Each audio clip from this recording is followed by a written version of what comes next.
I've been with Sophos for about 6 months. Joined Sophos as part of the acquisition of SecureWorks. In total, with Sophos and SecureWorks, I have about 20 years, a little bit over 20 years.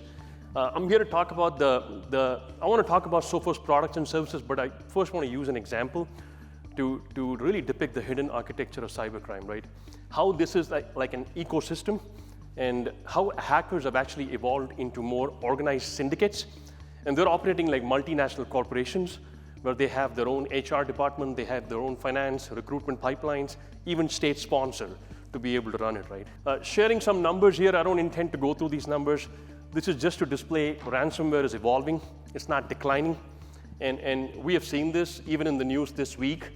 Salesforce is still kind of going through, will I negotiate, will I not negotiate? About 1 billion records are probably breached is what we're thinking. So we know that it is kind of evolving, right? So my intention here is to go over an example and show you why. Why is it evolving? Why is it so strong? What is the adaptability piece here? And why do they keep persisting as part of this?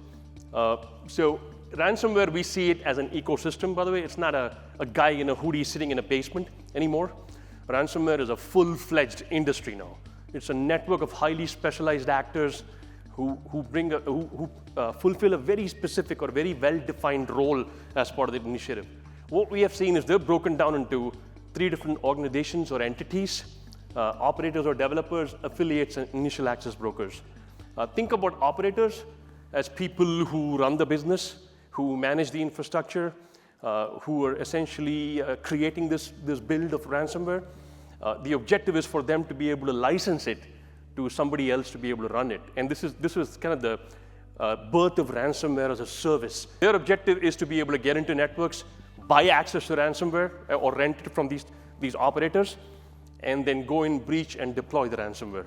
Since they take the most risk, they usually get the major part of the ransom. Sometimes it could be even 80 or 90% ransom. And then you have your initial access brokers. Their objective is to be able to get into a network and compromise them. And it's the same usual, right? Stolen credentials, vulnerabilities, using phishing. But their main purpose is to be able to go back and sell that to an affiliate to be able to run with it. The reason we call it an ecosystem is what we have learned, it's highly adaptable and resilient. So one operator is taken down, another one comes up. One affiliate is affected, they rename themselves and go find different groups to work with. And this adaptability and resilience, by the way, is the reason ransomware is such a persistent global threat. So as of last week, we have seen 194 affiliates, LogBit affiliates, that are still looking for a home. I'll point to 2 names here, DragonForce and Quillian. I don't know if you can see that. These 2 names, if you can look it up. Last week, LogBit 5.0 was announced. This is like iOS 16, iOS 17. Like LogBit 5.0 was announced, and DragonForce and Quillian have actually joined that group now to form like a new entity, right?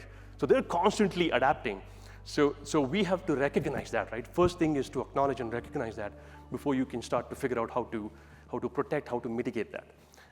So the point is the story will keep happening. As an industry, we must learn to adapt as well. So my 3 key takeaways here, and I'll get to what Sophos can do for you. My 3 key takeaways here is cybercrime/ransomware, very well organized, very resilient, very well funded, right? In fact, nation state funded and supported. Disruption is possible. LogBit is the perfect example. We completely disrupted them. They're back as LogBit 5.0. Disruption is possible, but the structure they've established with the ecosystem they have definitely persists. The only way to deal with this is we have to out-innovate and out-collaborate. And the emphasis is on collaborate. What I mean by that is our ecosystem of partners and companies in this room has to be better than the adversary. We have to have the right aperture.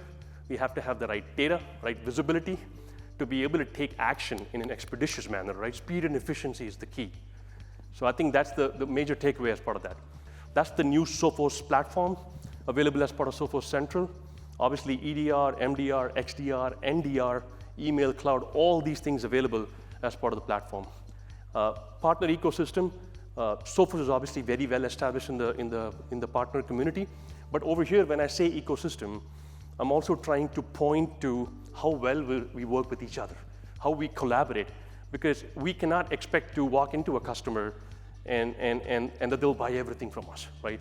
The objective is for them to have, like, you have Microsoft Defender, you like that, keep that. My objective is to give you the right aperture and ability to be able to respond, right? On that note, obviously I mentioned earlier, we have an open architecture. The way we're setting up this new platform that's available now, by the way, is it can be managed by us, it can be managed by partners in the room, it can be managed by customers, or it can be co-managed by all of us. So imagine the flexibility that you have, right? And the visibility that you have as you do this. And as you guys know, Sophos is 100% channel, 60% of our business is through MSP. And the last point that I mentioned earlier, our ecosystem and adaptability has to be stronger than the adversary. Thank you.